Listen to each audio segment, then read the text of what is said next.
Hello to all listeners. Let's get started on Chapter 7. Chapter 7. The Cyborg. His name was Jeff Leong. He opened his eyes in darkness and wondered where he was. At least he was alive and not in pain. He seemed to be lying on his back, comfortably. Pale colored lights crossed his vision from his left, suggesting monitor readouts. He supposed they were medical equipment of some kind, and turned his head to the left, expecting it to involve considerable effort and discomfort. Instead, he moved easily and comfortably, though he found wires, now under his cheek, that connected his head to the equipment by his side. Dim light seemed to have come on in the room. He could see the outlines in the room around him, and of course the lit displays of the monitors.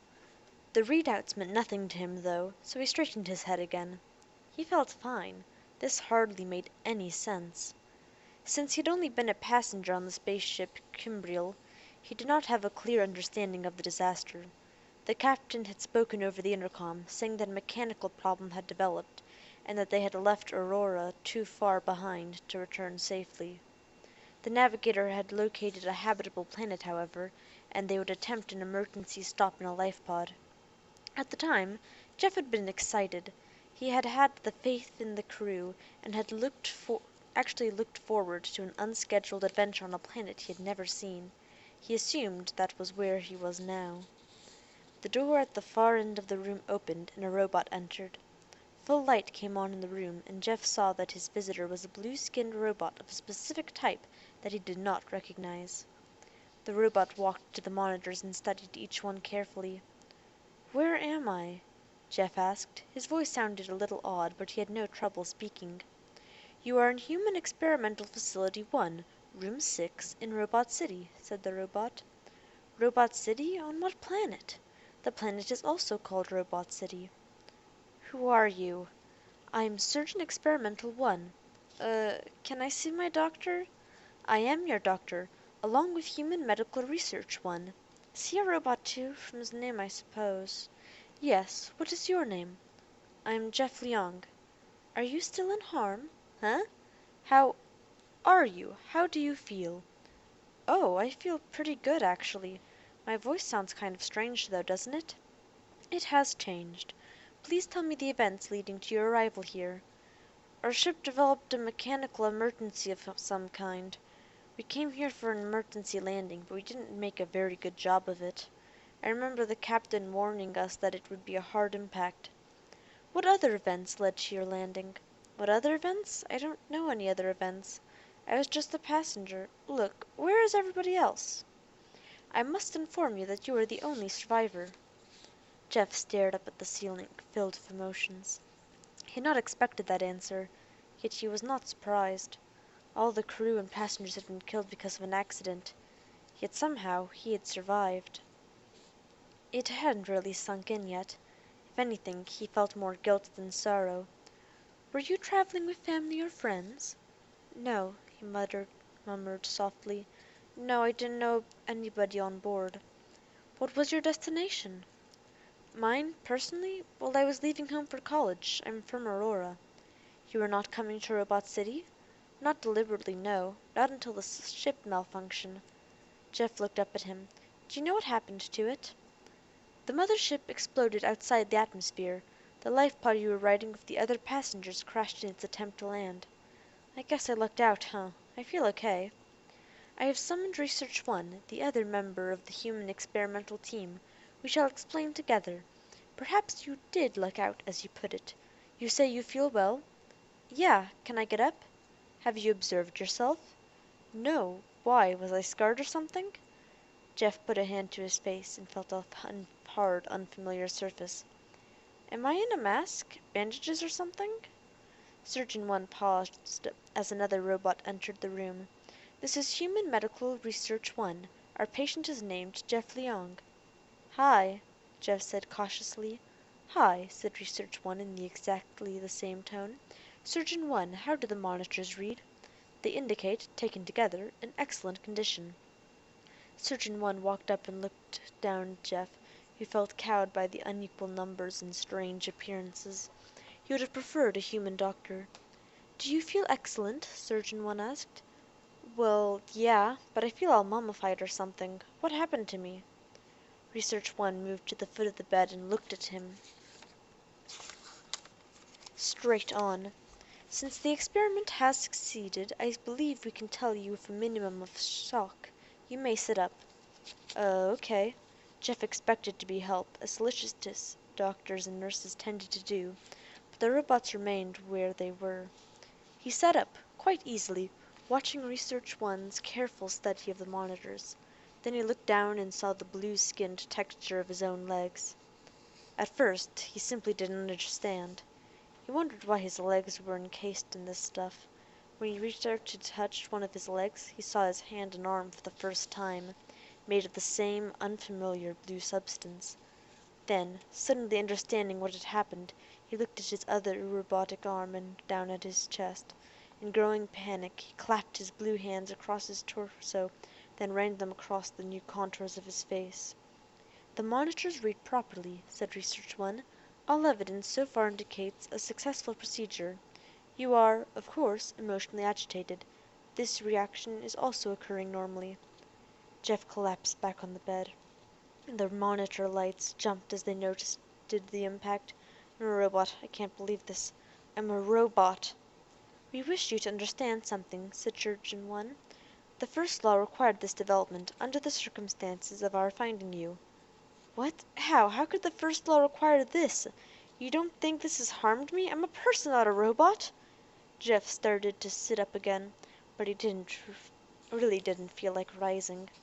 He was not tired, or physically weak, but he didn't want to move, as though he might somehow injure himself in this alien body. "You were injured when we found you," said Research One. "We did not have knowledge here of human thoracic and abdominal organs. Our medical library is inconsistent and uneven. However, we had some experimental information regarding the frontier of knowledge about the human nervous system. Since we could not allow you to come to further harm if we could prevent it, we were forced to use our experimental knowledge in preserving you as a living entity." "I'm not sure I follow you," Jeff whispered. "Say it out straight, will you?"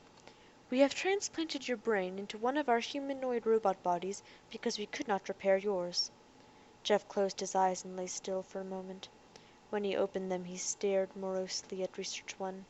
"What happened to my body?" "It has been frozen. We believe, with our limited information, that it is actually not injured beyond repair. We do not, however, know how to fix it.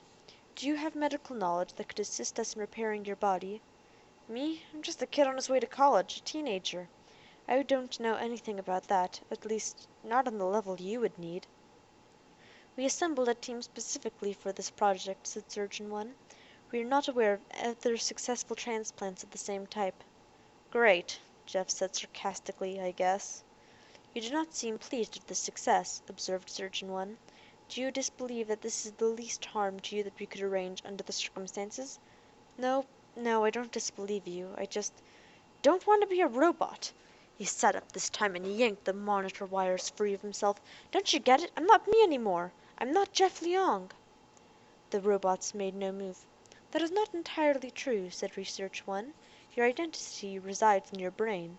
Unless the trauma of the crash caused you to lose some memory, your identity is unchanged." "But I'm not me. I mean, on the outside. I don't look like this." He held up his hands open and shook them at the robots. "In many ways," said Surgeon One, "your new robot body is more efficient than your human body. It can be repaired virtually forever, provided your brain is undamaged. Only your brain will age, and it will receive the optimum support in nutrition and intra-body care.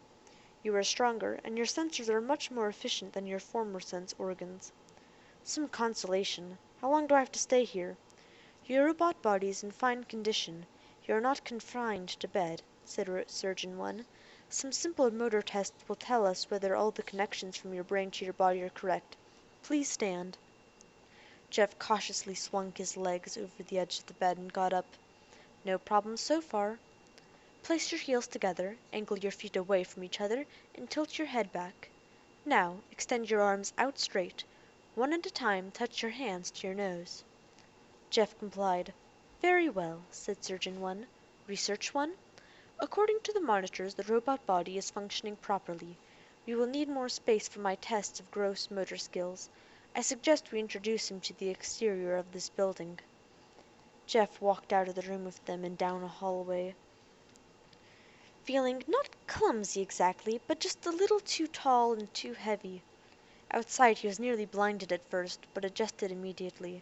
Surgeon 1 saw him flinch.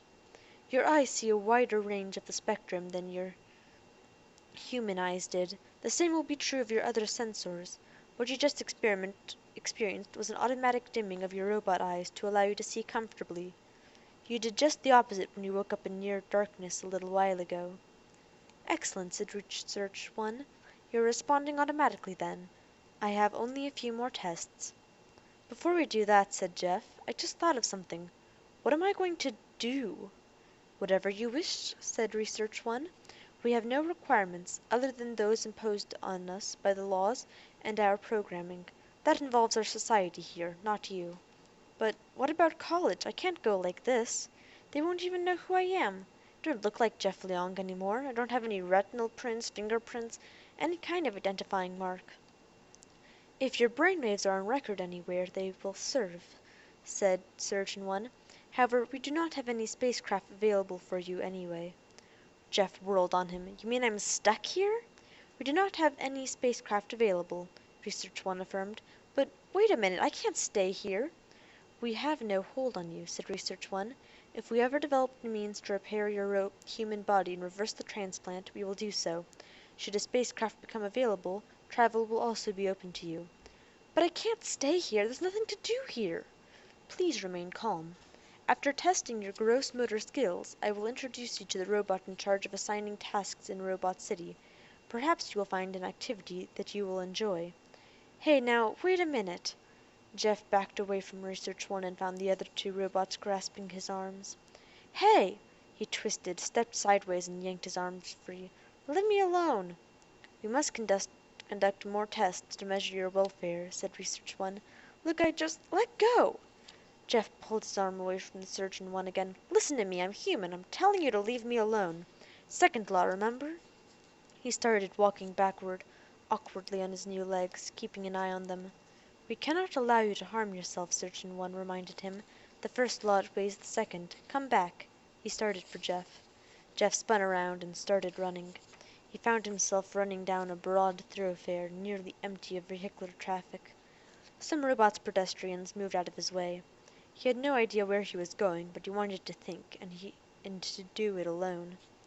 He could hear two steps of footsteps pounding after him, and was surprised to realize that his robotic hearing was so acute that he could actually distinguish the two separate pairs of robot feet.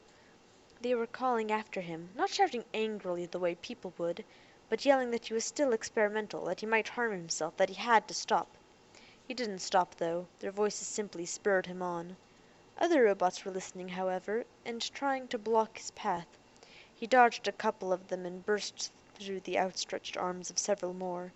They all gave chase, presumably responding to the calls of the medical team that he might violate the first law.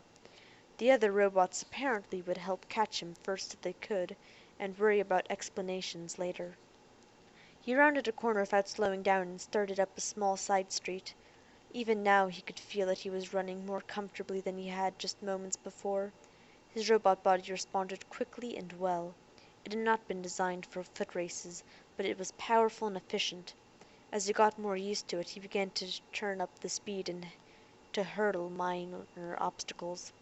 Unfortunately, of course, his pursuit was all robots as well. He kept running. And thus ends Chapter 7. I suppose we've now found out why this book is called Cyborg, and not, well, Android. Because, yeah. Anyway, hope you enjoyed. Have a good rest of your day.